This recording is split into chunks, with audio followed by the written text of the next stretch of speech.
Kita boleh mula Doktor? Ya, insyaAllah. Okey, boleh insyaAllah. Okay, so bismillahirrahmanirrahim. Assalamualaikum warahmatullahi wabarakatuh. Kita buka majlis kita dulu lah dengan Ummul Kitab Al-Fatihah.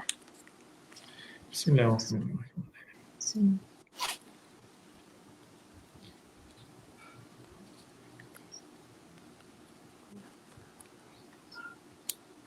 Okey. Okay, jadi kita pun dah 9.44 dah nak 9.45 dah.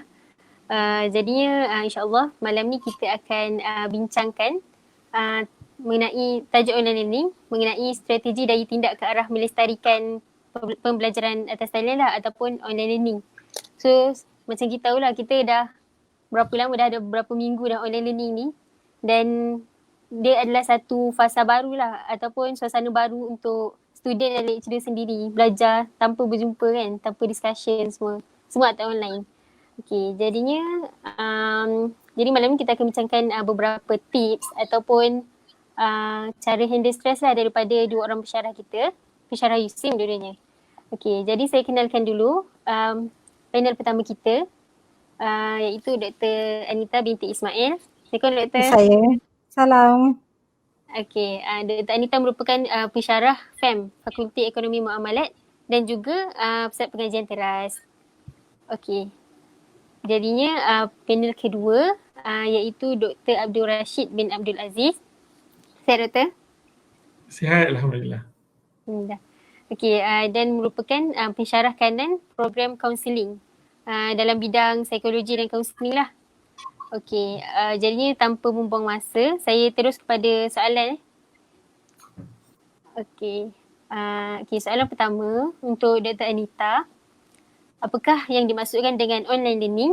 Di samping dalam keadaan new norm, norma baru ni, apakah yang akan berlaku jika online learning ni berterusan? Dan apakah inisiatif terbaik untuk kita hadapi online learning ni? Okay, jadi saya silakan Dr. Anita. Okay, bismillahirrahmanirrahim. Assalamualaikum warahmatullahi wabarakatuh. Salam hujung minggu. Terima kasih kepada Cik Moderator Faizah Jamal dan rakan saya Dr. Rashid bin Abdul Aziz, dan kepada pelajar-pelajar yang jadi viewers pada malam ni. Okay, so salam hujung minggu. So insyaAllah, terima kasihlah sebab you all bersama dengan kami pada malam ni, dan saya doakan bahawa you all dalam keadaan kesihatan fizikal, mental dan fizikal yang baik. Kita jaga kita. Alright, okay, so tadi Cik Moderator ada tanya saya tentang online learning tu semua. So, okay, saya rasa sebagai seorang pelajar, lecturer sekarang ni, dia dah agak sinonim, dah sangat biasa dengan perkataan online learning ni. Saya sentuh sikit sebanyak lah apa yang saya nak share tentang online learning dekat sini. Okay, so online learning ni kalau kita tengok dalam konteks dulu learning saja tapi dulu lebih kepada macam dengan zaman saya dulu sempat lah guna pembelajaran secara tradisional. Gunakan kapur, papan hitam, papan hijau tu, kapur putih tu. So cikgu-cikgu bagi, even masa peringkat universiti pun ada juga sekejap. So itu kaedah pembelajaran tradisional. So papan hijau, papan hitam, kapur semua tu. Dan kemudian lepas tu kita ada perubahan teknologi dekat sini. Okay, so teknologi dekat sini kita ada pembelajaran apa yang dikenali sebagai blended learning, betul flipped learning, dan kita ada beberapa platform-platform yang ada antaranya seperti learning management system, dan kemudian kita ada MOOCs, massive online course, dan sekarang ni kita ada banyak lagi platform-platform yang ada. So macam USIM sendiri banyak kita gunakan MS Team, Microsoft Team, Go dan sebagainya. Okay. Dan kemudian dalam online learning dekat sini nak tak nak kita kena sedialah tentang online learning ni. Don't be fooled, it is just a tool. Okay, so maksudnya kita jangan buat main dengan online learning. So dia sebagai satu tool, alat. Jadi maksudnya dekat sini kita macam dengan dalam paksa rela jugalah. ke arah online learning. Okay, so sebelum tu kita lebih pada face to face dan kita juga menggunakan online learning, tapi sekarang ni kita lebih kepada almost 100% online learning. Okay, dan kalau kita tengok dari segi ini pun banyak student-student kita pun dah dapat info tentang online learning ni. So kita ada mode sama ada secara sinkronus ataupun asinkronus. Itu secara langsung ataupun secara tidak langsung. Okay, saya rasa student pun dah sedia maklum. Ada kelas-kelas yang dibuat secara online learning dan ada yang secara langsung dan ada yang tak secara langsung. Jadi saya tak adalah nak mention panjang-panjang sangat sebab saya rasa you all pun dah tahu sangat. Cuma dulu kita ada dan sekarang kita lebih kepada 100% kepada online learning sama ada secara online, sinkronus ataupun secara asinkronus. Dan kemudian kita adalah satu fasa baru juga. Kalau kita tengok sekarang ni banyak dimension tentang new normal, new norm. So ada beza kat situ tentang new normal dan juga new norm. Dari segi istilah dia orang bahasa dekat situ sebab benda ni nak jadi satu pembentukan yang baru dan nak tak nak kita memang need to be prepared lah. So apa beza tentang new normal dan juga new norm dekat situ? So new normal kebiasaan baharu.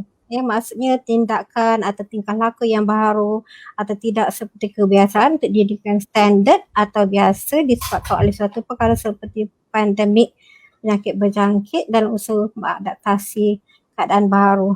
Okay, so kita dah ada satu standard. Macam dengan pembelajaran kita pun dah ada satu standard baru, SOP baru sebabkan oleh satu pandemik. Jadi kita pun terpaksalah nak adaptasi.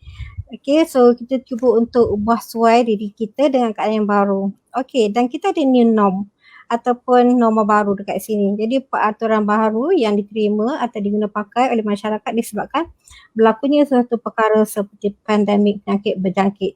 So ada perbezaan yang sedikit sahaja di antara KPM baharu dan juga norma baharu dekat sini. Dan kalau kita tengok dekat sini, kebiasaan baru sekarang. So digital learning in a new normal. Digital learning dalam new normal kat sini. Macam mana kita nak adaptasi? Nak tak nak kena adaptasi. Okay. So kita lihat bahawa bila kita nak buat kelas secara online, masing-masing dah lepas masa pandemik tu kita dah start balik kampung. Student-student pun dah start balik kampung. Kemudian kita hold kelas kita untuk sementara waktu. Dan kemudian bila kita dapat info, kelas wajar diteruskan. Tak boleh berkabung lama sangat, tak boleh bercuti lama sangat. Jadi kelas wajar diteruskan. Dan kemudian kat situ elemen-elemen digital learning dalam new normal. Maksudnya macam mana nak buat kelas dan nak tak nak kita kena ada bergantung kepada new normal lah. Seantaranya kita kena ada persediaan dekat situ. Seperti bila kita nak menghadapi sesuatu keadaan yang baru, of course kita macam scared ataupun takut. Dan saya rasa bila takut macam ni, student pun takut sebenarnya dan lecturer pun takut juga. Tapi sepatutnya student ni taklah takut sangat sebab dia sangat familiar dengan teknologi sebab kan student ni kan anak-anak milenial, sangat mahir dengan teknologi. Lecturer patutnya takut tapi nak tak nak kita prepared. So kita prepared. So during pandemic ni we are forced, during pandemic ni kita terpaksa dekat situ. Bila kita terpaksa, jadi benda tu akan jadi paksa rela dan lepas tu dia akan jadi sukarela lah. So kita ada stages dekat situ. So we are being forced, kita dipaksa dan paksa rela dan kemudian insyaAllah kita akan jadi sukarela dekat sini. Dan kemudian kita memulakan kepada training dan juga coaching. So student pun perlu kepada coaching dan juga training. So lecturers pun perlukan kepada coaching dan juga training. So macam kami as a lecturer, so kami diberi kursus secara online mula-mula kita macam tak biasa juga so nak handle kelas online, apa nak mula, apa nak start, apa semua. Dan Alhamdulillah so USIM dia bagi khusus dekat kami dan ada beberapa training yang dilakukan dan banyak kali, lebih daripada 10, lebih daripada 20 dah jadi berpuluh-puluh. Dan sebelum kita nak buat apa secara real ni, kita buat trial dulu. Dalam masa trial tu sangat banyak training yang diberikan dan kena attend dan untuk makluman juga setiap kali training yang SDEC bagi dekat kita tu SDEC tu System Development Engineering Center, dia bagi khusus selama 3 jam sekali jalan. Masak juga kami ni. Tak nak hadap lah kan sebab tak tahu kan. Betul Dr. Rashid kan? 3 jam sekali. Ya, 3 jam. Bukan sekali, berkali-kali. Itu training yang coaching yang dibagilah. Dan kemudian lepas tu kita kena confident. So lecturer pun kena confident.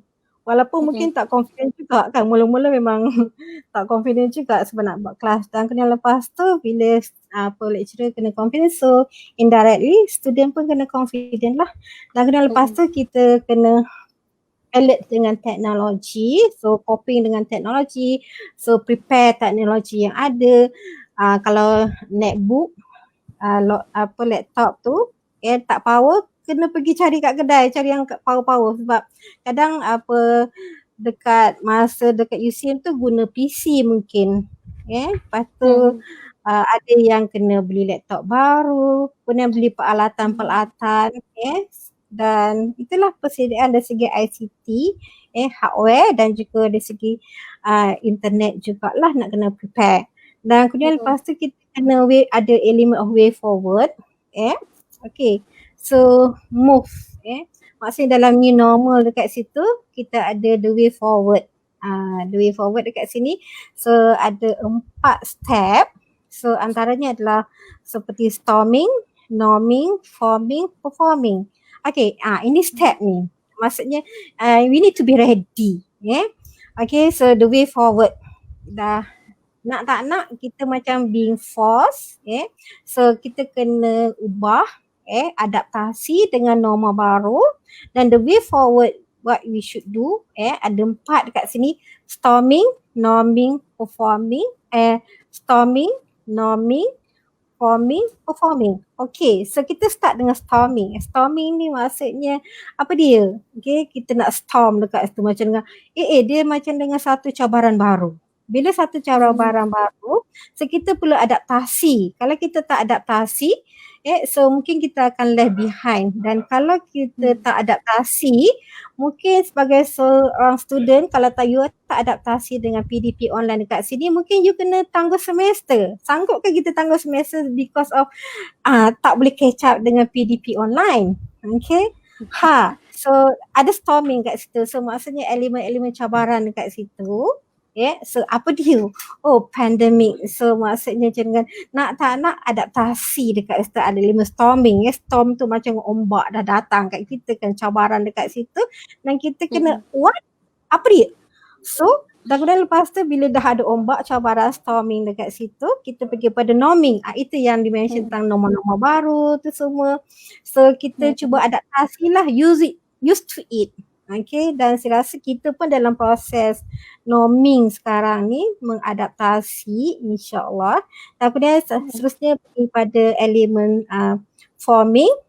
Forming dekat sini so dia ada design, ada platform dan kita dekat USIM pun dia ada bentuk lah. So kelas secara online, ada platform-platform yang digunakan. So banyak platform yang kita boleh gunakan dekat sini dan kemudian lepas tu performing. Okay. Performing dekat sini. Jadi insyaAllah so kita akan sukses dalam menggunakan PDP online. InsyaAllah kita pun nak tak nak dah minggu depan adalah minggu 10. Jadi maksudnya dekat sini kita sedang perform dan insyaAllah kita akan sukses dengan apa norma-norma baru dekat situ. Alright, okay. So saya rasa takat tu yang saya nak sentuh. Okay. Saya kembalikan kepada Cik Moderator. Terima kasih. Okay, terima kasih Dr. Anita. Okay, so tadi itulah tips untuk antara cara nak adapt dengan suasana baru. Storming, norming, forming and performing. Jadi dalam masa kita nak adapt dengan situasi baru ni, agak stres lah kan sebenarnya. Maksudnya sebab kita banyak benda yang kita tak biasa buat, tapi kali ni kita nak kena buat juga. Paksa rela. Okay, jadinya saya terus kepada soalan kepada Dr. Rashid lah. Okay, jadi macam mana kita nak handle stres kepada student dan lecturer, dan adakah besar kemungkinan kadar stres ni akan bertambah sebab kita terpaksa menghadapi online learning? Okay, jadi boleh tak Doktor kongsikan tips cara nak handle stres dalam situasi yang macam ni? Okay, silakan Dr. Rashid. Okey, terima kasih Cik Moderator, Cik Faizah Jamal dan juga rakan seperjuangan Dr. Anita. Assalamualaikum warahmatullahi wabarakatuh. Salam muhibah, salam perjuangan kepada para pelajar USIM dan semua pelajar mahasiswa dan mahasiswi yang sedang bermujahadah, menuntut ilmu, berjihad. Walaupun kita menghadapi pelbagai cabaran ni, menyurut kembali bermulanya perubahan ini bila 18 Mac kita ada perintah kawalan pergerakan PKP, kemudian diteruskan dengan PKPB dan PKPP, bersyarat dan juga pemulihan pada hari ini. Dan sehingga hari ini kalau kita tengok statistik World Health Organization, hampir 11 juta kes COVID-19 di dunia dan lebih daripada setengah juta kematian. So itu adalah angka yang sangat, saya rasa mengejutkan kita semua dan juga menakutkan. Malah sebenarnya COVID-19 pandemic ini juga memberikan kita stres instead of online learning yang kita sebutkan pada hari ini kan. Jadi kita berhadapan dengan pelbagai sebenarnya ancaman ataupun punca-punca yang boleh menyebabkan kita stres. Jadi pastinya bila ada sesuatu perkara yang baru dalam hidup kita, sejak kita lahir sekalipun, daripada kita lahir hinggalah kita masuk ke alam kanak-kanak, remaja, dewasa dan ketua dan warga emas, kita melalui proses-proses yang di mana proses-proses adaptasi dengan keadaan baru, norma baru. Jadi perkataan norma baru atau normal baru ini sebenarnya kita telah hadapi pun daripada kita kecil hinggalah sekarang. Cuma mungkin istilah yang digunakan pada hari ini terhadap COVID-19 lebih menakutkan. It sounds so scary to each of us kan. Jadi bila kita kata stres ini, pastinya ada proses adaptasi. Bertepatan dengan tema kita pada hari ini, iaitu strategi daya tindak. So baguslah, saya rasa satu usaha yang bagus yang dibawa oleh Sekretariat Pendakwah Muda Malaysia pada hari ini, di mana ini merupakan isu utama. Mengapa saya kata isu utama? Kerana stres ini dikatakan sekarang ni telah menyumbang kepada 80 to 90% of disease, illness, penyakit-penyakit lain maksudnya stres ni juga yang contribute tu sakit jantung, kanser, sakit puan, sakit tuan, gastrik dan semua jenis penyakit yang berkisar tentang fisiologi, biologi kita ni juga disumbangkan oleh stres. Mengapa itu berlaku? Jadi sebelum kita pergi dengan lebih lanjut, kita berkenalan dulu dengan stres ni. Kan, stres ni sebenarnya satu istilah tetapi dia merujuk kepada reaksi tubuh badan kita, reaksi fisiologi kita terhadap punca stres yang dipanggil sebagai stressor. Stressor ni punca stres. So punca stres ni boleh jadi pelbagai. Apa sahaja boleh jadi punca stres. Kalau kita kata COVID-19 online learning, apa sahaja boleh menjadi punca atau kita kata stressor. Okey, kalau kita bahagikan kepada faktor dalaman dan luaran, mungkin lebih mudah untuk pemahaman pelajar-pelajar sekalian. Faktor dalaman ini kita kata internal stressor, punca dalaman, seperti kemarahan, ketakutan, bimbang, expectation, demand, expectation pensyarah terhadap kita tinggi, expectation kita terhadap tugasan, grade pun tinggi. Jadi bertembung dua-dua, jadi stres. Dekat situlah.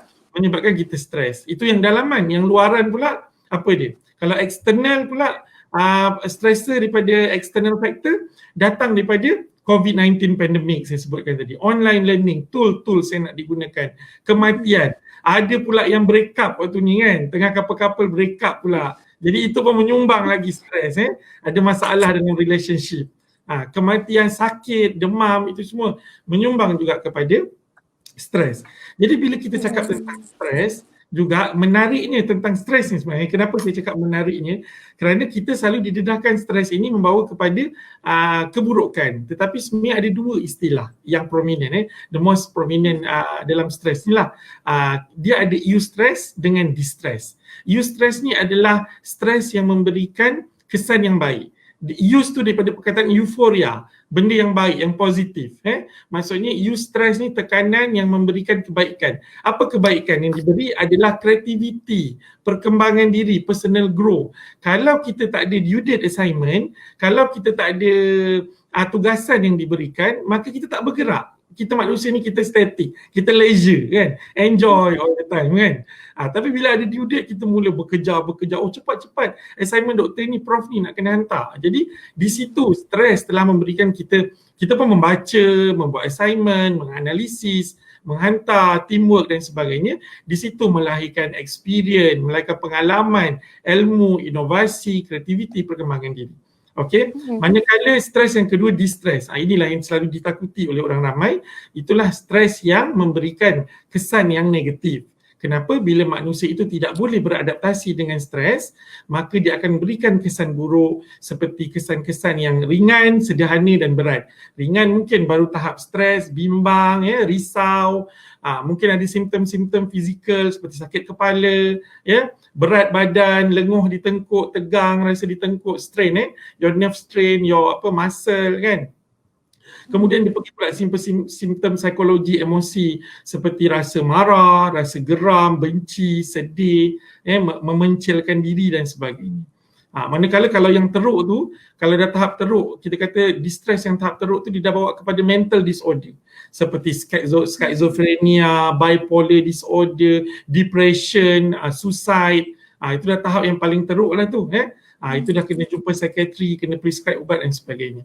Okey, jadi di situlah yang paling menakutkan kita bila stres itu tidak dihandle dengan baik, tidak diurus dengan baik. Maka ia memberikan kesan yang buruk kepada kita, kepada diri kita. So kalau kita sayang diri kita hari ini, kan, kita sayang nikmat yang Allah bagi, kita sayang pinjaman-pinjaman panca indera kita yang hari ini yang sihat, yang elok, maka pada hari ini juga kita kena alert, kita kena ambil tahu tentang stres ini dan macam mana cara nak menanganinya. Maka kalau bila kita kata stres juga, dia melibatkan satu proses yang kita kata ibarat macam vicious cycle lah, satu kitaran di mana pada permulaannya stressor tu datang, stressor tu punca-punca yang saya sebutkan tadi. Bila stres datang, kita akan mengalami strain, ketegangan. So bila kita dah tegang, dah rasa padat, tumpat tu semua, dah rasa tak boleh lagi nak buat apa, so kita akan pergi kepada fasa yang ketiga, iaitu kita akan pergi kepada reaction, di mana kita boleh bereaksi. So reaction kita itulah yang akan menentukan strategi kita. Adakah strategi kita itu betul ataupun strategi kita itu salah. Tetapi walaupun salah, ia juga dipanggil strategi.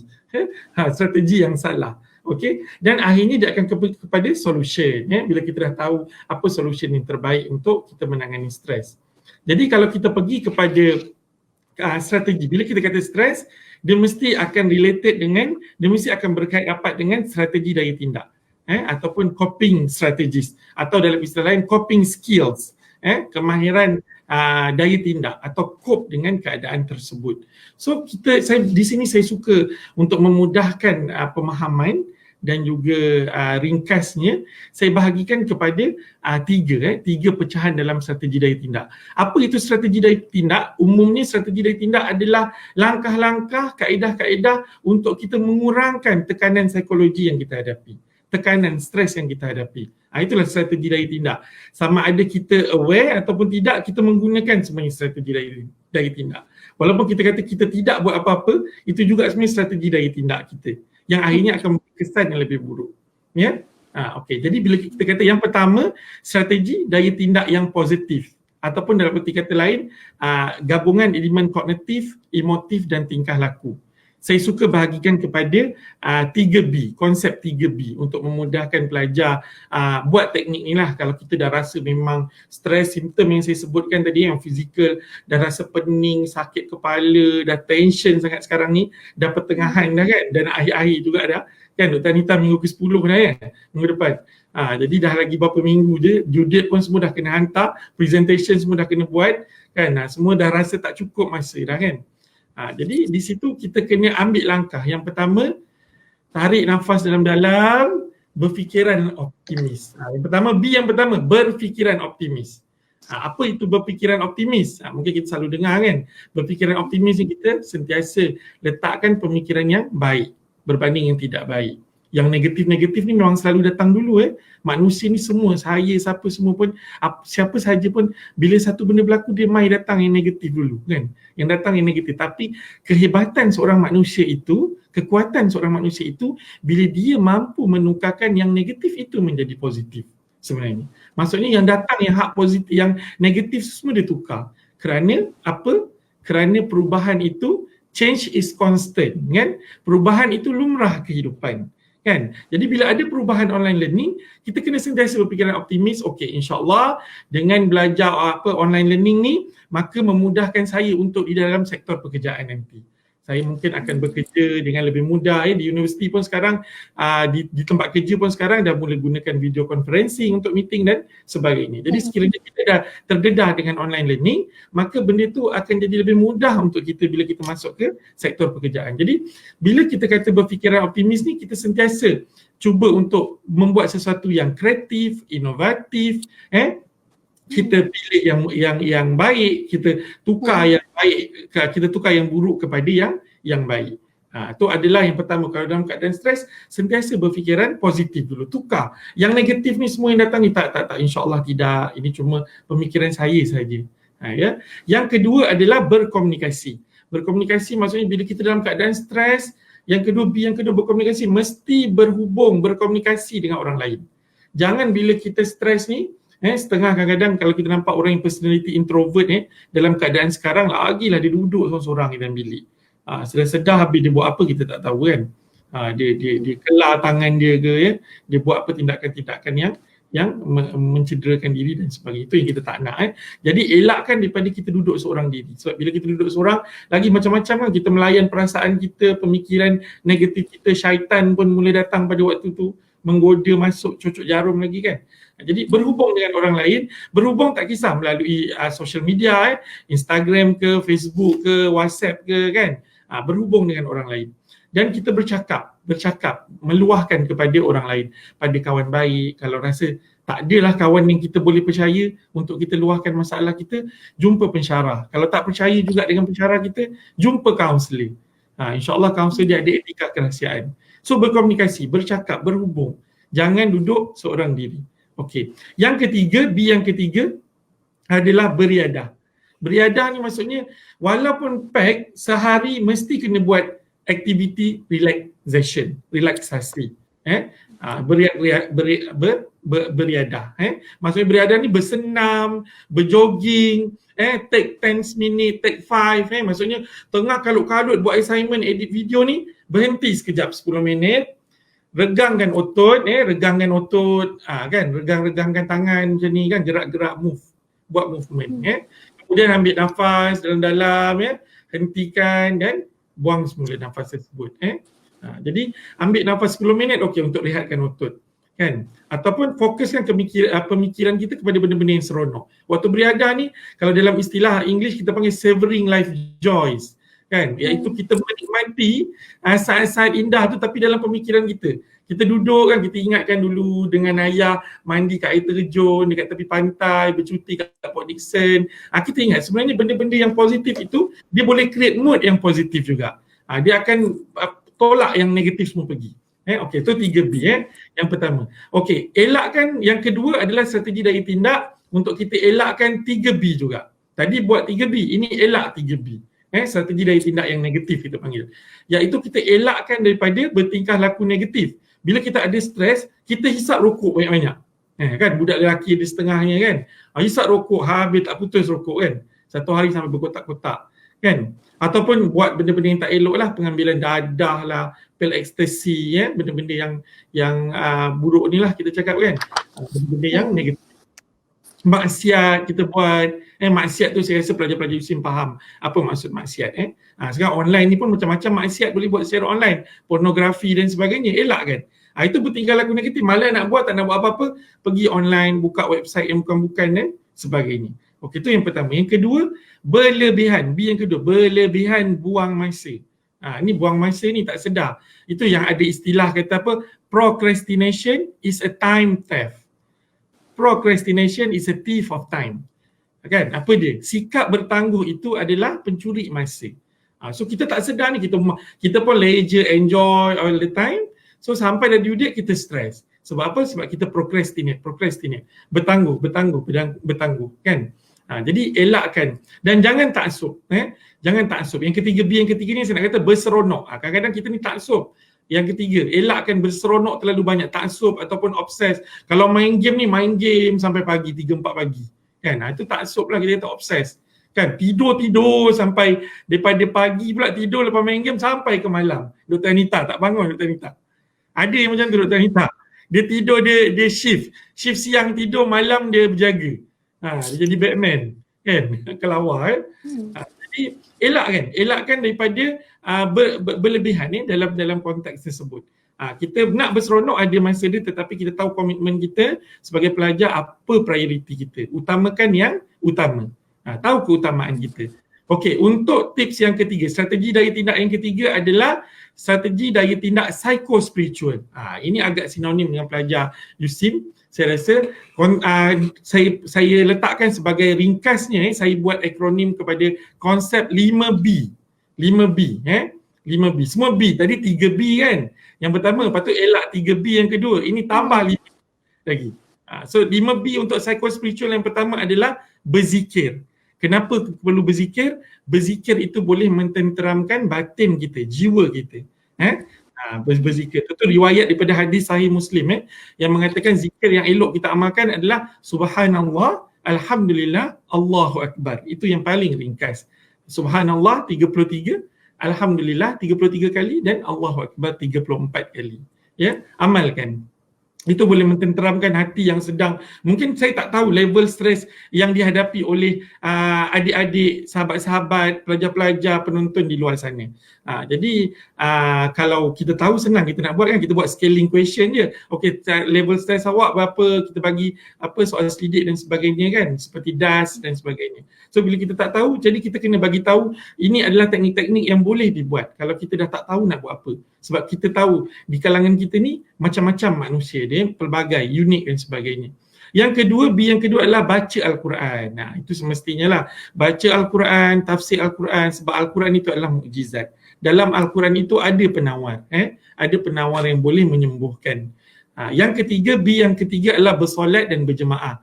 Amalkan solat sunat tertentu seperti solat sunat hajat untuk kita tenteramkan hati yang gelisah.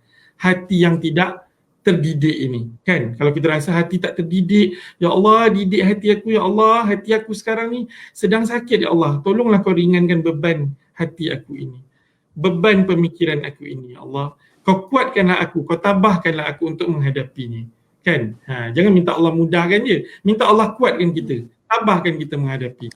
Okey, B yang keempat adalah berdoa. Berdoa sentiasa kena ada. Berdoa ini adalah senjata orang mukmin, kata Saidina Ali senjata orang mukmin. Kalau kita tengok Nabi Nabi Muhammad sallallahu alaihi wasallam dalam perang Badar juga dia berdoa kepada Allah kan, sehingga burdahnya jatuh di bahu kan. Dia berdoa kepada Allah. Nabi juga mengajar kita berdoa untuk kita rasa tenang dan kita minta kepada Allah. Dan yang terakhir adalah B yang terakhir adalah bersama dalam majlis ilmu. Ta'alum kan. Kita bersama dalam majlis ilmu ni, kita boleh buat satu hari bacaan satu hadis, kita boleh tonton video ceramah agama di YouTube atau di mana-mana platform yang ada. Kita boleh hadir majlis macam hari ini. Ini adalah satu majlis yang baik yang dianjurkan oleh Sekretariat Pendakwah Muda Malaysia. Majlis ilmu yang dianjurkan kan. Jadi bila majlis ilmu ni sangat besarlah manfaatnya. Malaikat pun mendoakan kita, semua yang hadir sama-sama mendoakan kita, makhluk-makhluk yang melihat, mendengar, ya. Jadi maksudnya sentiasa libatkan diri dalam majlis-majlis ilmu. Jadi sekiranya kita amalkan 5B dalam konteks psikospiritual, strategi dari tindak psikospiritual ini, insya-Allah kita akan rasa lebih tenang, kita dapat menangani, dapat mengurangkan segala tekanan psikologi yang datang. Insya-Allah. Wallahu a'lam. Okey. Okay, baik, insyaAllah. Terima kasih kepada Dr. Rashidah. Okey, jadinya tadi doktor ada kongsikan kan 3 cara untuk tangani stres lah ataupun strategi dari tindak. Dan jadi kita dah dengar macam banyak cara untuk tangani stres semasa online learning ni. Jadi kita nak tahulah macam mana sebenarnya keberkesanan online learning ni diukur. Dan apakah peranan pensyarah serta mahasiswa dalam online learning sendiri. Okey, jadi saya teruslah silakan kepada Dr. Anita. Okay, so terima kasih Cik Moderator Faizah Jamal. Dr. Rashid dah share banyak dah tadi tentang apa strategi-strategi nak mengenangani stres semua ya, dengan panjang lebar dan jelas detail terperinci. Dan saya harap lepas ni so pensyarah pun tak stres juga dan pelajar apatah lagi tak stres sebab dah ada tip yang diberikan, yang dikongsi tadi ya. Alright. Okay, so tentang apa keberkesanan PMP online ni ya. So insyaAllah kalau kita tengok sebelum ni UC memang dah start pun PMP online ya. Kita dah ada beberapa platform antara Gold dan sebagainya. Dan kemudian sekarang ni kita lagi agresif lah sebab kita tak ada kelas secara face to face. Dan sebelum ni pun kalau kita tengok dari segi keberkesanan ya, dari segi ICT teknologi ni berdasarkan kepada feedback daripada organisation. Ini daripada organisation ni keberkesanan ya. Especially student-student yang dah pernah pergi praktikal dekat organisation dekat luar sana dan apa yang kami dapat feedback So antaranya adalah of course mereka ni suka dengan student UC okay. Dan kemudian apa sebab student UC ni kebanyakannya adalah background daripada sekolah agama dan insyaAllah student UC ni ada certain karakter yang menjadi minat industri-industri Dan kemudian siapa antara feedbacknya dia orang kata ini dia bagi segi training, budak training je bukan yang kerja lagi, yang kerja dia apatah lagi kan. Dan apa dia orang kata kalau ada lagi student hantar je kat tempat dia orang.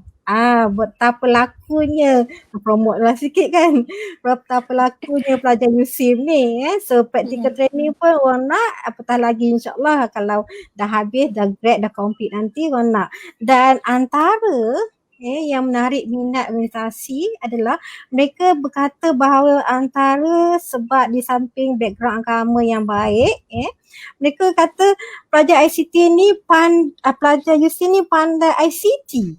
Maksudnya itu kita tak buat secara online secara agresif lagi Jadi maksudnya bila kita buat online secara agresif macam sekarang ni, saya rasa lagilah public ataupun industri akan komen bagi feedback bahawa pelajar UC sangat mahir dalam ICT, insyaAllah kita doakan ke situ lah. So maksudnya nak tak nak student UC need to be prepared So bila kerja nanti pandai Excel, pandai multimedia, even kita pun ada Quran multimedia dan bukan daripada Quran multimedia, daripada program-program lain pun. So secara tak langsung mereka mahir dalam menggunakan ICT So maksudnya keberkesanan tu kita dah dapat detect sebelum kita secara agresif menggunakan PMP secara online, insyaAllah Itu maksudnya satu kemenangan lah kita menang menggunakan PMP online right? Okay, so feedback daripada industri macam tu Okay, dan kemudian lepas ni dan kemudian lepas tu tentang peranan pensyarah peranan pensyarah peranan pensyarah, peranan pelajar juga okay. Dan Alhamdulillah pada mulanya memang kita ada sedikit kesukaran nak melaksanakan PMP secara online dan banyaklah dapat daripada rakan-rakan saya bila masa kita orang buat trial tu kita buat dengan student dan kita dapatkan feedback daripada student tu semua dan kemudian apa jadi selepas kelas selepas kelas lepas kelas trial ataupun secara real kita penat. Okay, so kita penat, maksudnya dekat situ dia punya tekanan ataupun mental torture-nya tu sangat berbeza bila kita buat kelas secara face to face.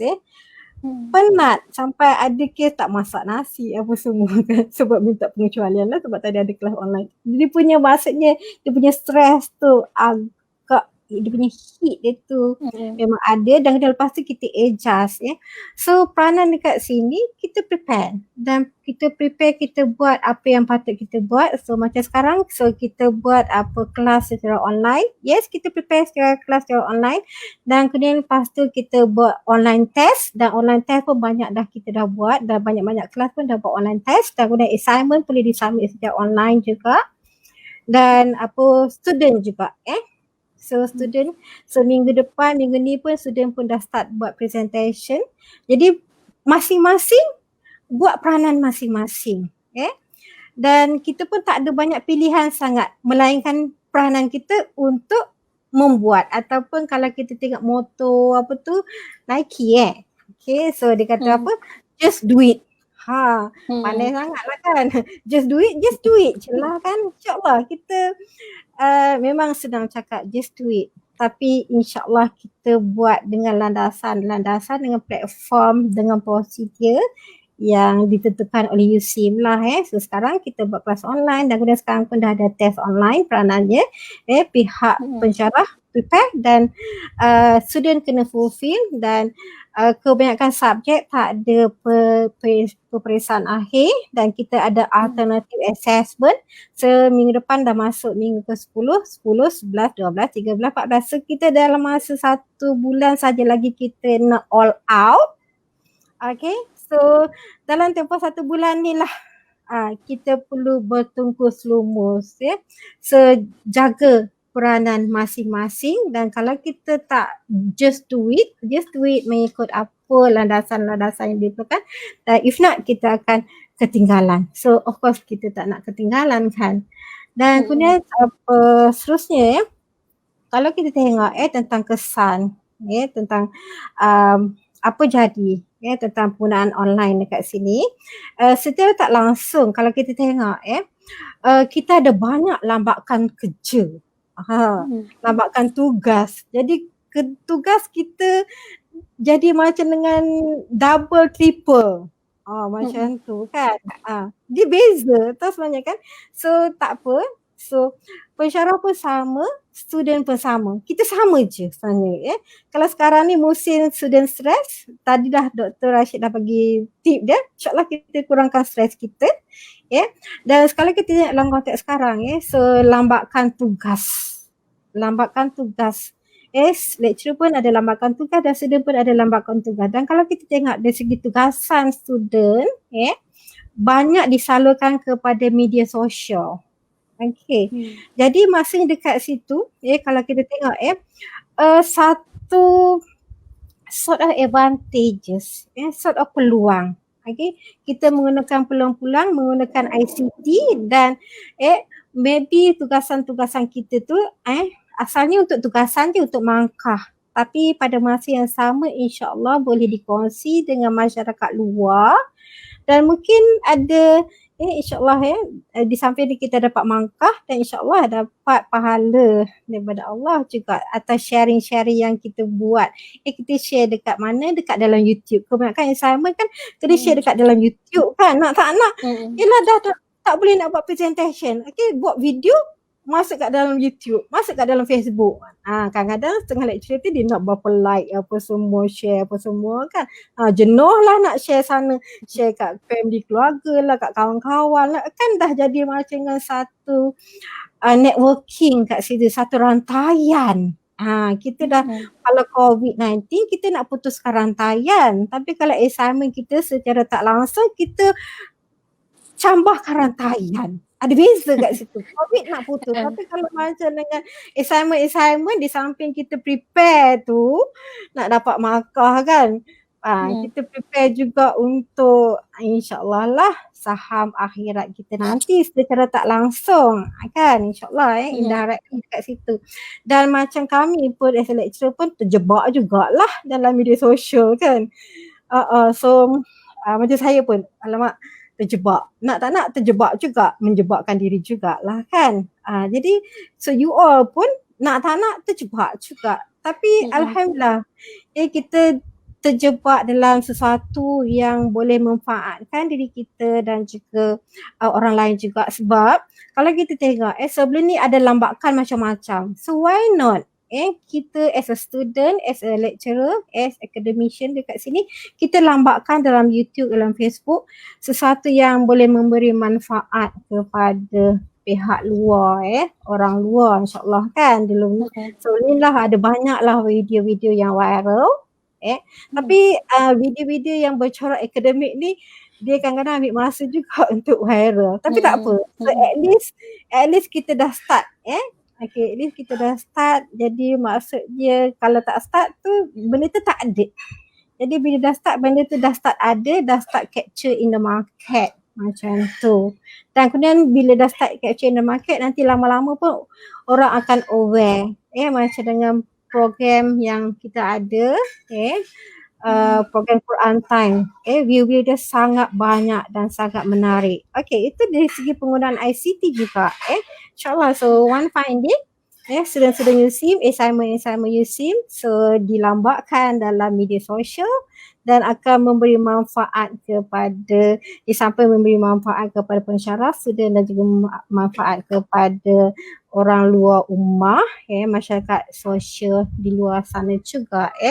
Dan kita juga dekat sini kita boleh kaitkan di antara Islam dan juga sains.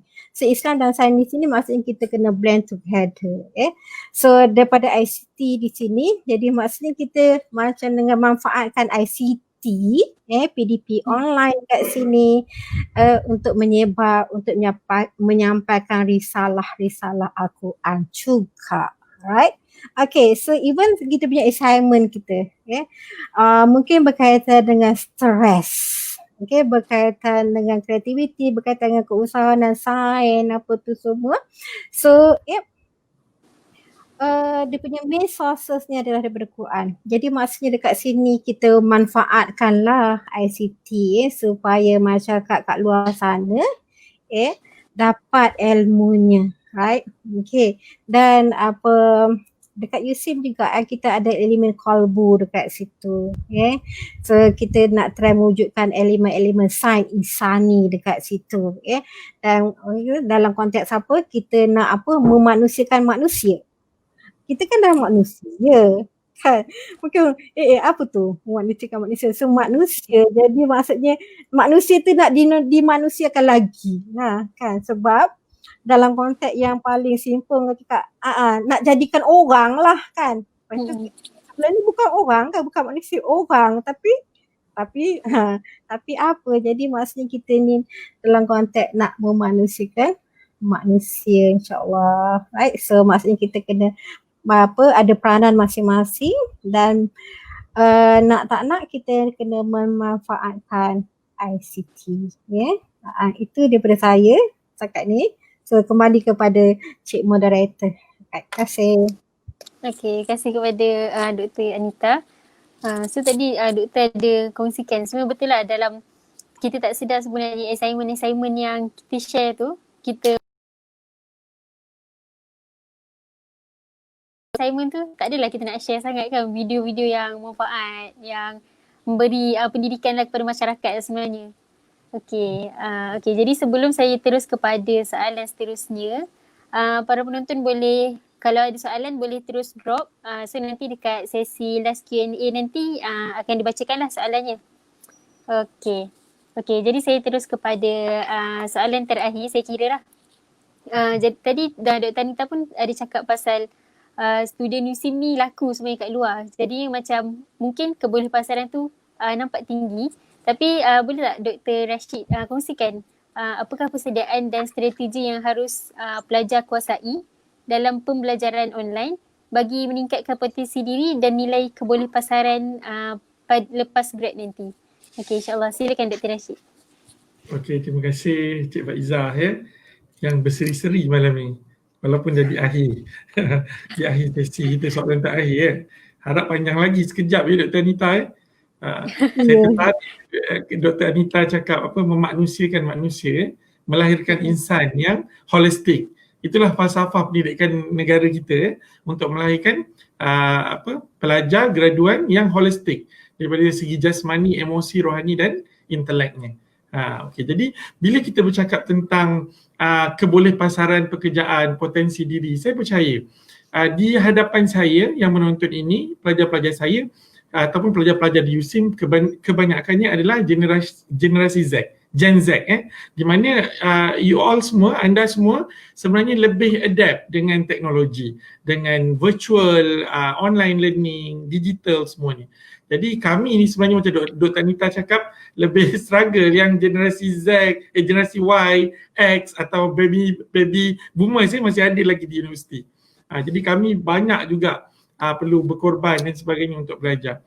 Jadi sebenarnya bila kita cakap soal skill, apa yang saya nampak skill yang boleh dipelajari melalui online learning ni juga dah disebutkan oleh Dr. Anita tentang kebolehan untuk grafik dan sebagainya. Saya nampak di kalangan pelajar-pelajar saya di mana tugasan saya juga perlu di-upload di YouTube, di channel YouTube di dalam bawah channel Class of Life.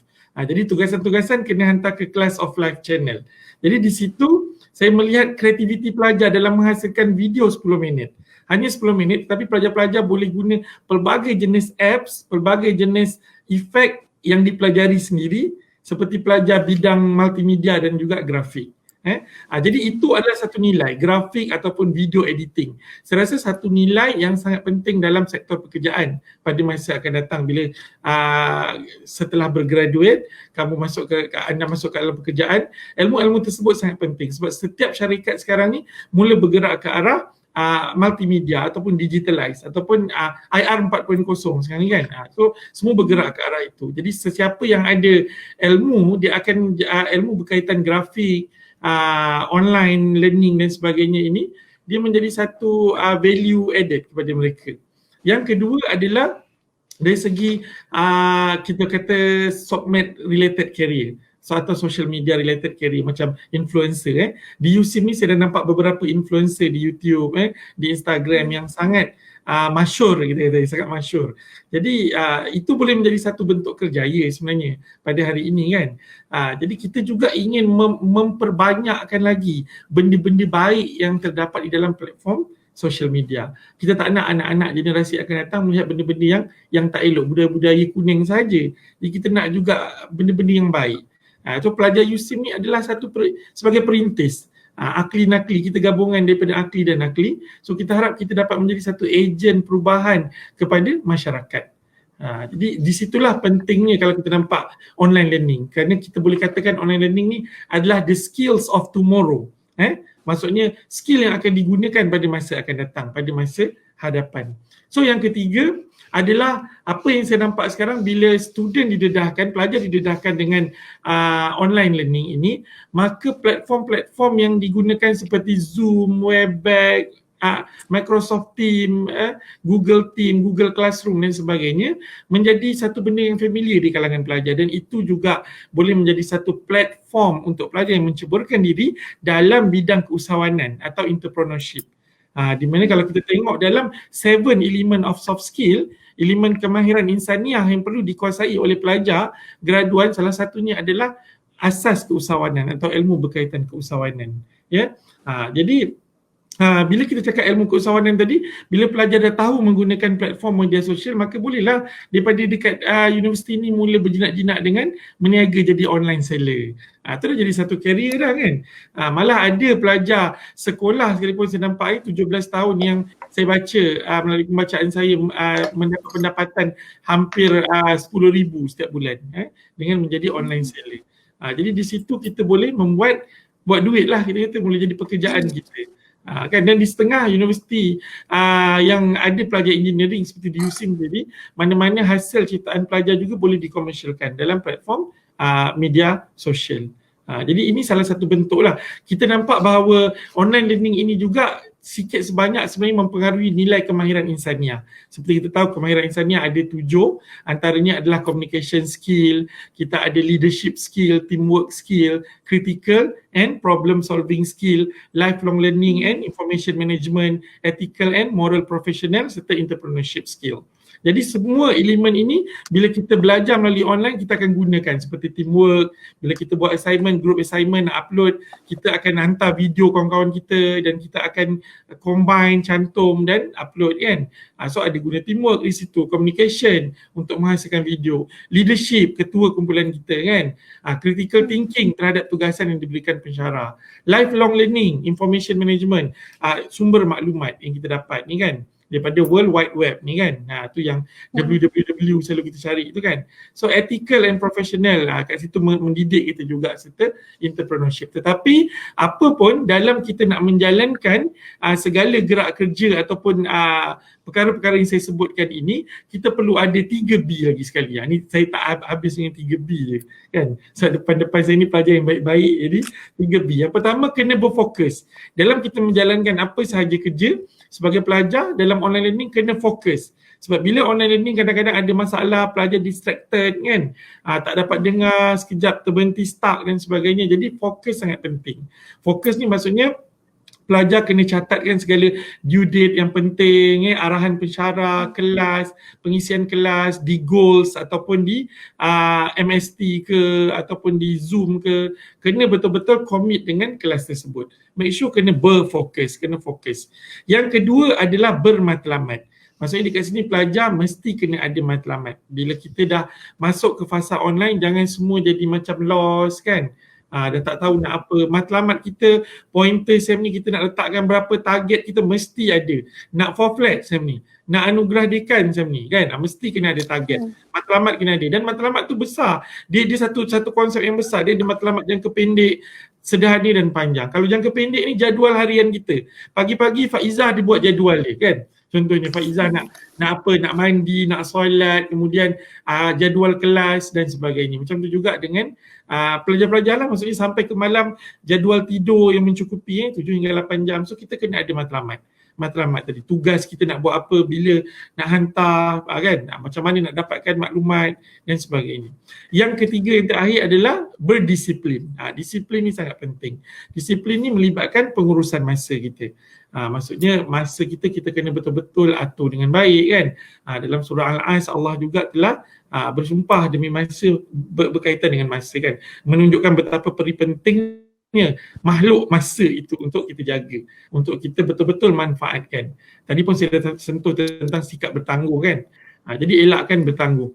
Jadi bila kita ada 3B, berfokus, saya sebutkan tadi, bermatlamat dan berdisiplin, maka kita dapat laksanakan semuanya dengan baik dan kita menguasai tadi saya kata nilai-nilai kebolehpasaran dalam pekerjaan nanti, seperti grafik, seperti career, sebagai influencer ataupun sebagai online seller atau entrepreneurship. Jadi dekat sinilah pentingnya online class, saya rasa teaching and learning, dia mendidik pelajar kepada teknologi yang diperlukan pada masa hadapan, mempersiapkan diri dan menjadi satu nilai tambah kepada graduan untuk lebih mantap, lebih hebat lagi di pasaran pekerjaan satu masa nanti. Jadi saya juga ingin menyarankan sekiranya pelajar-pelajar, tadi topik kita berkaitan strategi daya tindak dan juga stres kan. Sesiapa yang ada stres, yang dah rasa tak boleh kawal, dah tak boleh nak kontrol lagi, bolehlah kontak di Saadah Center. Di USIM ni kita ada Saadah Center di bawah Fakulti Kepimpinan dan Pengurusan. Institut kita panggil Center Pusat Saadah, iaitu Kesejahteraan Psikologi ya. Jadi jika ada masalah boleh kontak Saadah Center. Di sana ada banyak kaunselor yang boleh membantu pelajar-pelajar sekalian. So sekian sahaja dari saya. Okey, baik. Okey, terima kasih kepada Dr. Rashid. Okey, jadi saya pun baru tahu ada Saadah Center tu. Kalau ada pelajar yang ada masalah psikologi atau apa-apa, boleh terus kontak Ya, betul. Saadah Center. Oh, Ya. okey, baik, insyaAllah. Okey, jadinya saya terus bacakan soalan daripada peserta. Okey. Jadi soalan pertama. Assalamualaikum doktor. Saya nak bertanya, apakah peranan kita sebagai seorang sahabat untuk membantu sahabat kita yang mungkin ada masalah dalam mengadaptasikan diri dengan sistem pembelajaran online? Okay, so maksudnya student kawan dia ni ada masalah belajar online. So macam mana kita sebagai kawan nak tolong dia? Jadi saya rasa saya beri kepada Dr. Anita dulu. Boleh Doktor? Alright. Doktor okay ke?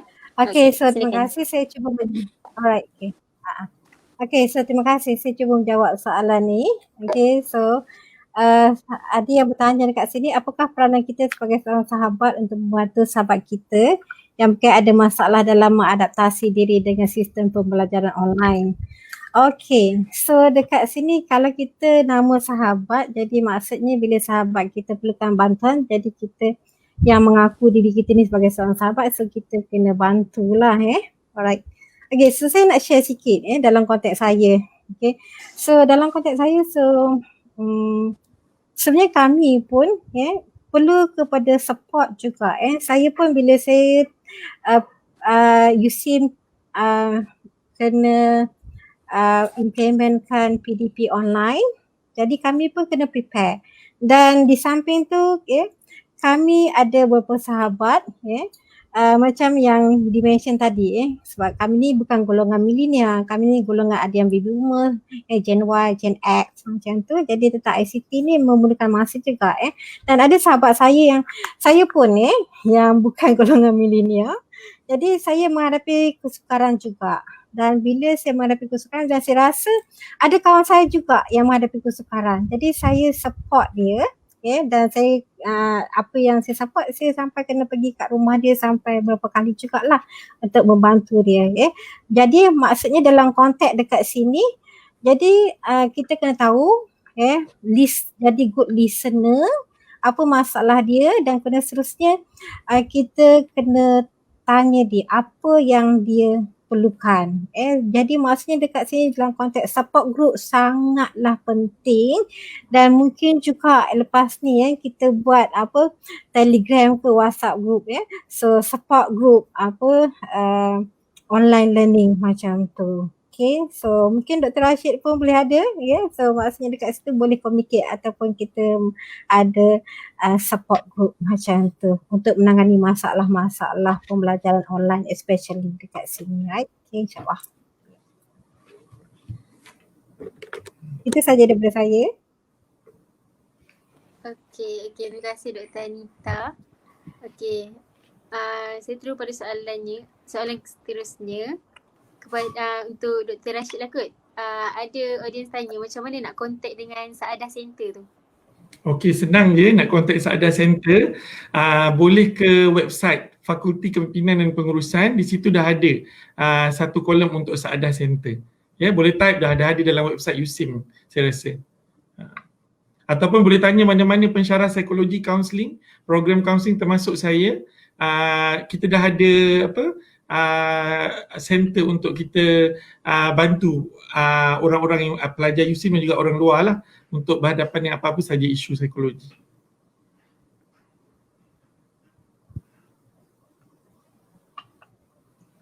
Tak dengar? Tak dengar, sorry.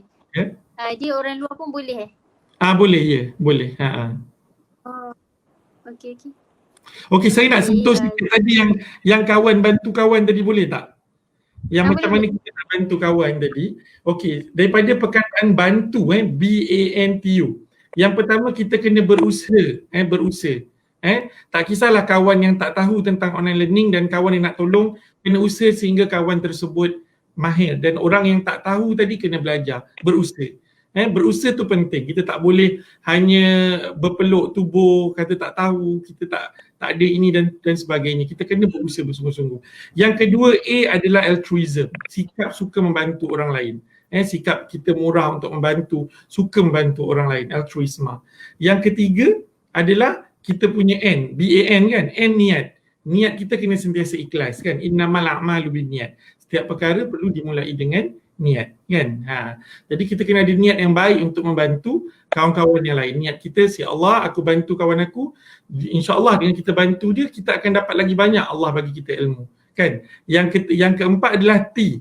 T adalah tunjuk ajar kan. Tadi B berusaha, A altruisma, N niat, T tunjuk ajar. Tunjuk ajar kena tunjuk ajar lah, sabar tunjuk ajar. Kawan kita satu persatu tulis dalam WhatsApp ke step 1 sampai step 10 macam mana nak buat Google Meet, nak buat Google Classroom ke, nak buat video ke, nak buat PowerPoint ke kan. Dan yang terakhir adalah ulang kan, BANTU. Kita kena ulang lagi, kalau dia tak faham ulang lagi, kena sabar.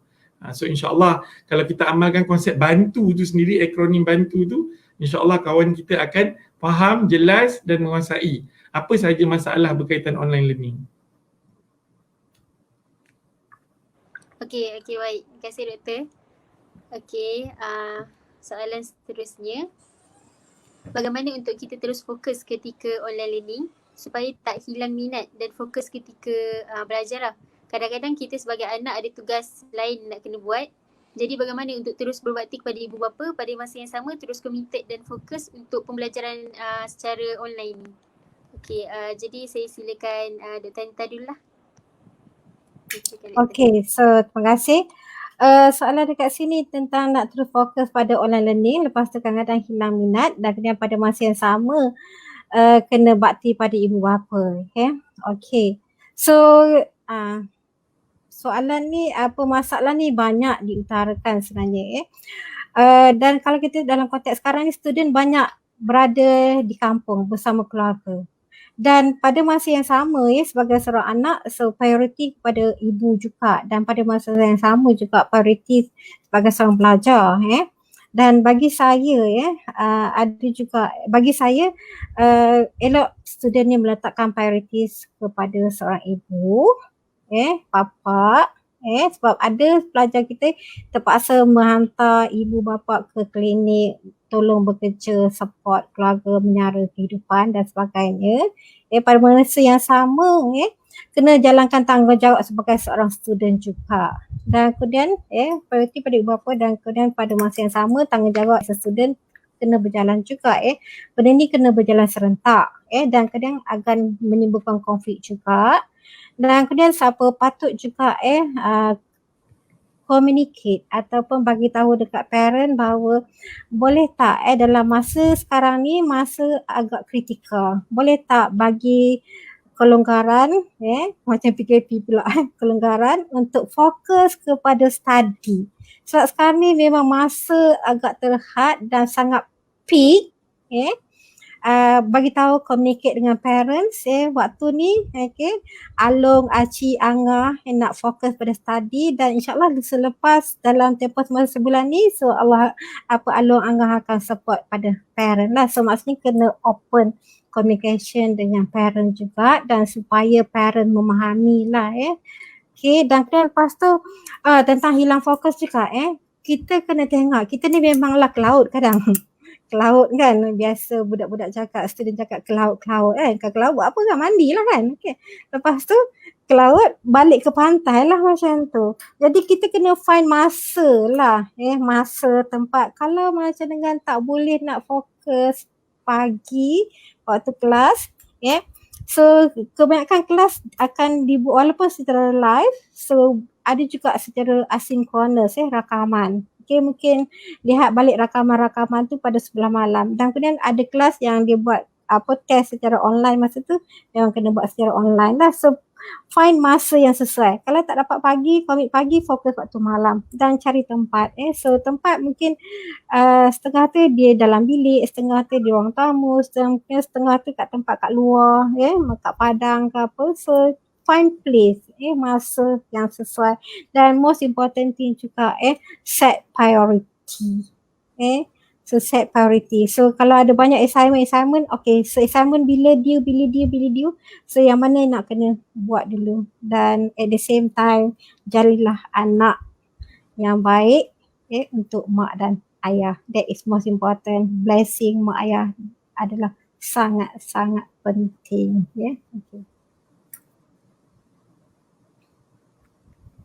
Okey, baik. Terima kasih kepada Dr. Anita.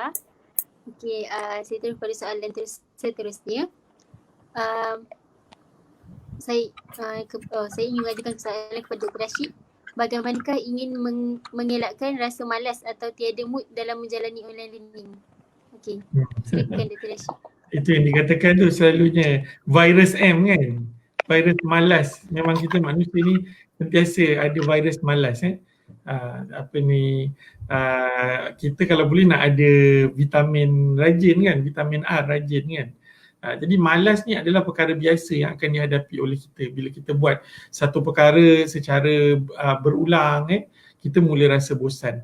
Tetapi ada pandangan yang mengatakan bahawa manusia ini sebenarnya tidak malas, tetapi dia tidak mempunyai matlamat yang kuat, yang hebat, yang tetap. Maksudnya kat sini sebenarnya bila kita kata kita malas, kita sebenarnya tidak ada satu matlamat yang betul-betul kita nak capai.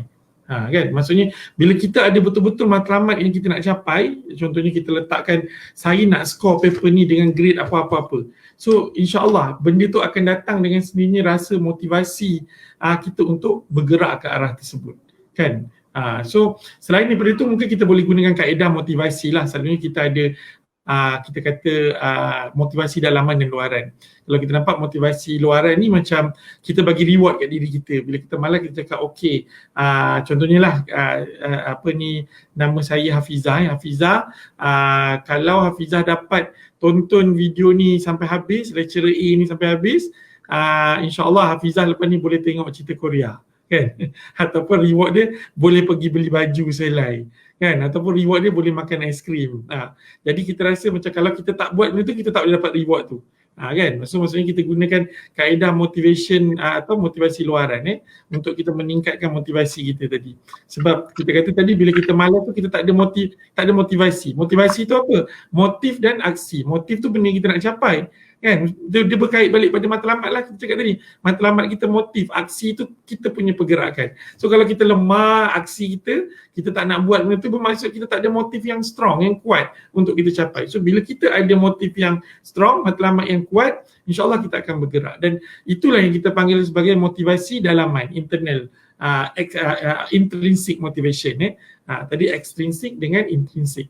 So intrinsic ni dia datang daripada dalaman kita, di mana kita sendiri nak berjaya kerana kita nak berjaya.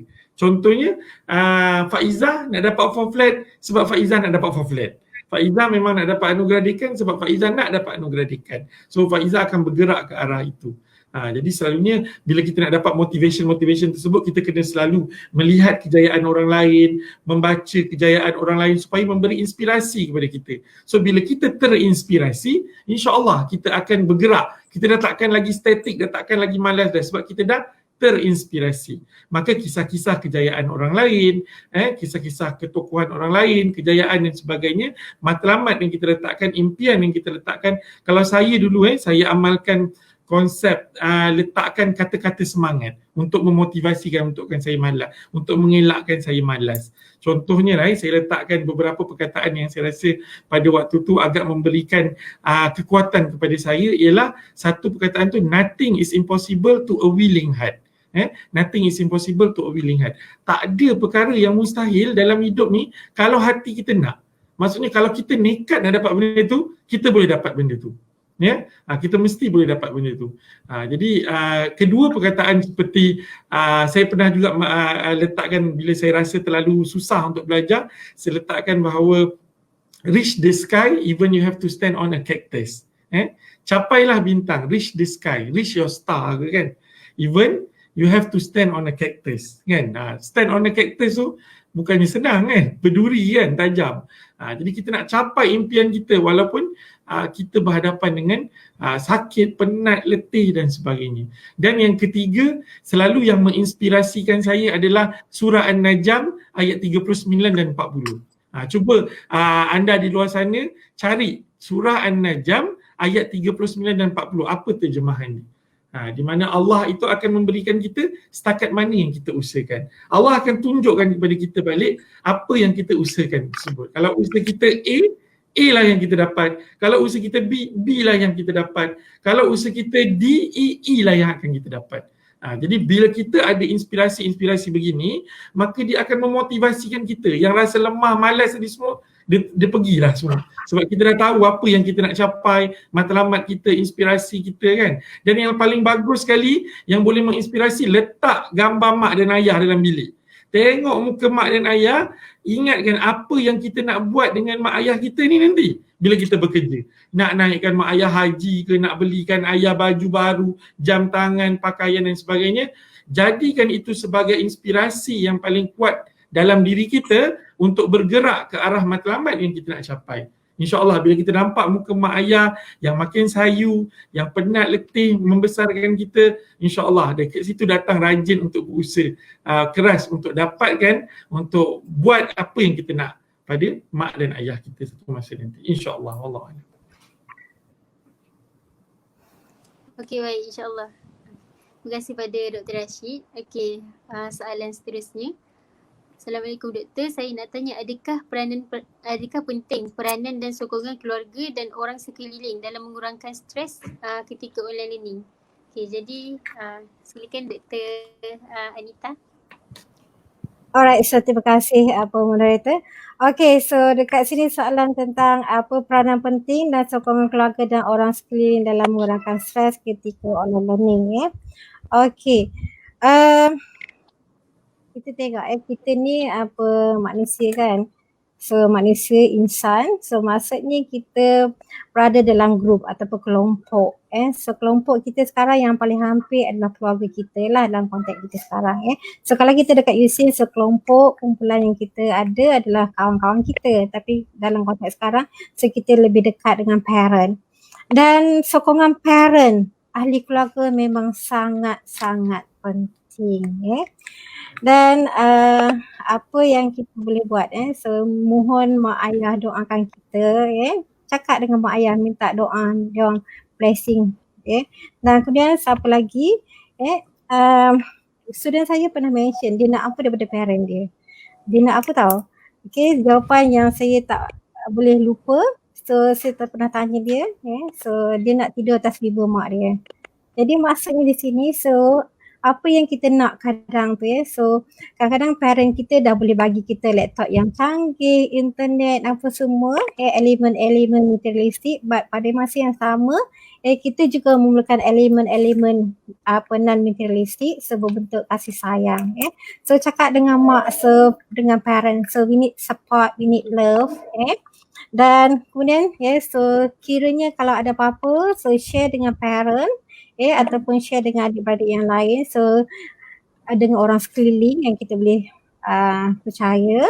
So maksudnya dekat sini kita mak Saleh cakap jauh cakap lah kan, jauh cakap, mak Saleh cakap apa, shoulder to cry on. Okay, so bahu untuk kita nangis, bahu untuk kita sandar. Jadi maksudnya dekat situ for those yang pernah menghadapi masalah, dia akan mencari seseorang yang akan support dia dan yang akan dia boleh peluk dan support dia dan nangis sama-sama dia. So shoulder to cry on, itu penting. Dan kalau kita tak ada shoulder to cry on, okay, so kita cari Allah sedahi untuk kita sujud solat dekat situ So insyaAllah so support daripada family penting, shoulder to cry on, kawan-kawan, rakan-rakan kita.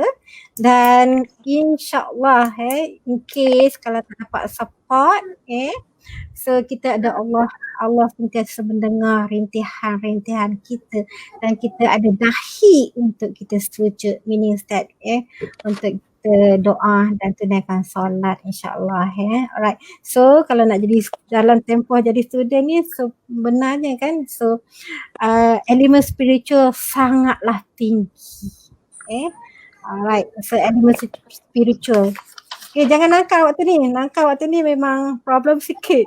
Jadi tak nak kena jadi baik lah. Bila kita jadi baik, insyaAllah Allah akan mudahkan dalam banyak urusan insyaAllah. Right? Itu sahaja daripada saya. Sebab dah pukul 11, jadi kita terus kepada pusingan kesimpulan. Boleh Doktor? Ya. InsyaAllah. Okay. Jadi mungkin boleh bagi kesimpulan dan mungkin sedikit nasihat lah untuk kami sebagai student dalam menjalani online learning. Okay, saya silakan Dr. Anita dulu.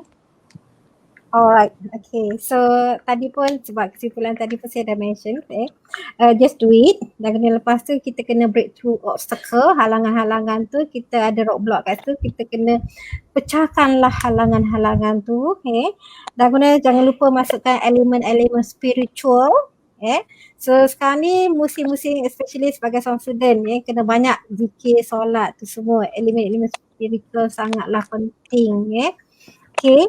Dan kemudian lepas tu dapatkan support daripada parents, dan kan apa seterusnya, saya rasa as a student semua orang nak convo kan. So kalau nak convo, jadi kena hadapilah, orang kata student selalu cakap hadap je, right? Hadapilah halangan-halangan, cabaran-cabaran yang ada. Tak apa, kalau perlu nangis pun nangislah, Sebab kalau nak convo nanti, bila convo nanti kan kadang-kadang kita dah tak nangis kan masa convo, kita nangis kegembiraan dia sebab sebelum convo tu kita dah banyak nangis. Ya betul. Sebab biasanya kebanyakannya kan dia kata dah tak nangis dah, dia dah macam hairan, kenapa tak nangis masa convo, cuma nangis sikit je.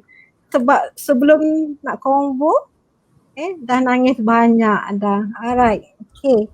So nangislah sekarang, so hadapilah cabaran yang ada sekarang sebab untuk mencapai kejayaan dia bukan satu yang mudah. Sehalangan tetap ada dan saya rasa walaupun halangan yang ada dekat sini, alhamdulillah USIM sangat membantu dan kita perlu bersyukur mempunyai universiti sebaik USIM, betul. So USIM sentiasa memberi sokongan, so perlukan data daripada pensyarah, apa masalah student dan kemudian lepas tu USIM juga memberi sumbangan dari segi dana untuk membeli data. Alright, so USIM sangat prihatin kepada student, right? Okay, so itu saja daripada saya. So well prepared, kita masa pun tinggal dalam tempoh masa minggu 10, 11, 12, 13, 14. So dah hujung sangat dah. So gunakan masa yang ada sebaik mungkin supaya sukses di kemudian hari. Struggle sekejap saja dan kemudian lepas tu sukses insyaAllah untuk tempoh masa yang panjang dunia dan juga akhirat. Terima kasih. Itu saja daripada saya. Okey, baik. Okey, ringkas je daripada saya. Saya nasihatkan kepada pelajar dalam fasa beradaptasi ini, semua mereka melalui kesukaran macam kita kata sepanjang hidup kita dah melalui adaptasi. Jadi jangan jadikan ini sebagai faktor kegagalan kita. Teruskan berusaha, teruskan beristiqamah dalam apa yang kita lakukan, berusaha, berterusan tadi istiqamah dan juga bertawakal kepada Allah. Kita bertawakal kepada Allah. Kita rasa bersyukur kerana pada hari ini kita duduk di universiti yang macam Dr. Anita sebutkan bagi banyak kemudahan kepada kita di USIM ni, banyak memberi kemudahan kepada pelajar untuk mempermudahkan urusan kita. Jadi sebagai pelajar, ambil grab peluang ini untuk sama-sama tunjukkan bahawa pembelajaran secara online ini bukan akan merendahkan nilai grade dan pencapaian ilmu kita, tetapi kita dapat lagi meningkatkan grade pada semester ini dengan pencapaian kefahaman ilmu yang lebih baik lagi. Kan, kerana kebanyakan video-video yang diupload tu secara asynchronous, secara tidak segera di Google dan sebagainya, di blog, saya juga menggunakan platform blog, di mana video-video saya upload di blog saya sendiri untuk ditonton. Jadi pelajar boleh tonton banyak kali. Kalau kita face to face dengar sekali je kan. Tapi di blog boleh dengar kan. Banyak-banyak kali boleh tanya di bawah video tu, saya jawab dan sebagainya. Begitu juga di goals. Jadi peluang ni sebenarnya kita cari yang hikmah di sebalik apa yang berlaku. Ni kan kita kata blessing in disguise. Kan, mencari hikmah di sebalik masalah ataupun malapetaka ataupun bencana yang berlaku. Jangan kita lihat saja bencana itu sebagai bencana, maka kita akan jadi lagi stres, kita akan jadi lagi bermasalah, kan, lagi negatif. Tapi lihatlah bencana itu mungkin ada hikmah yang tersembunyi, yang terkandung di dalamnya, yang perlu kita rungkaikan, huraikan, dapatkan untuk kita bangunkan diri kita, bangunkan potensi kita. Kerana kita perlu yakin bahawa kita adalah insan yang hebat. Apa sahaja yang halangan yang datang ni hanyalah dugaan yang kecil. Dan hari ini kita menghadapi dugaan, dia membantu kita untuk belajar macam mana kita nak menghadapi dugaan pada hari-hari yang mendatang. Kerana dugaan ujian ini tak terhenti di USIM saja, tak terhenti dalam online learning saja. Selepas ni kita akan ada dugaan demi dugaan dan rintangan. Kerana hidup ini adalah satu ujian buat kita. Di dunia ini adalah pentas ujian. Kan? Takkanlah kita nak masuk ke syurga Allah akan datang tanpa diuji terlebih dahulu. Kan? Itu Allah dah sebutkan. Jadi sentiasa bersedia, sentiasa get ready. Saya ucapkan selamat maju jaya kepada adik-adik saya di luar sana yang sedang bermujahadah, sedang berjihad dalam menuntut ilmu. Saya kagumlah dengan anda semua dan saya harap anda dapat buat dengan baik pada semester ini dan semester-semester yang akan datang, insya-Allah. Okey, baik, insya-Allah. Terima kasih kepada Dr. Rashid. Jadinya live kita pada malam ni dah sampai ke penghujungnya lah. Dan saya kira banyak dah tips-tips yang dikongsikan, tips study, handle stress, cara handle masa semua tu. Jadi saya harap semua boleh kongsikan apa tips-tips yang dapat malam ni kepada kawan-kawan yang mungkin tak berkesempatan untuk join live malam ni. Jadi saya ucapkan terima kasih kepada Dr. Anita dan Dr. Rashid atas perkongsian yang menarik malam ni. Terima kasih. Okay, terima kasih. Dan terima kasih SPM semua. Okey, terima kasih Doktor, sama. Saya juga mohon maaf lah sekiranya ada tersilap kata ataupun terkasar bahasa ataupun apa-apa kekurangan daripada pihak kami lah. Jam pun dah menunjukkan pukul 11 lebih, saya kira agak lewat. Dan terima kasih lah kepada viewers yang meluangkan masa untuk menonton live ni pada malam ni. Semoga semua apa yang kita lakukan pada malam ini mendapat sedikit sebanyak mendapat pahala dan dapat beri manfaat kepada kehidupan kita lah, insyaAllah. Okey, jadinya saya tutup majlis kita. Saya tangguhkan majlis kita dengan tasbih kafarah dan sukuratul ams.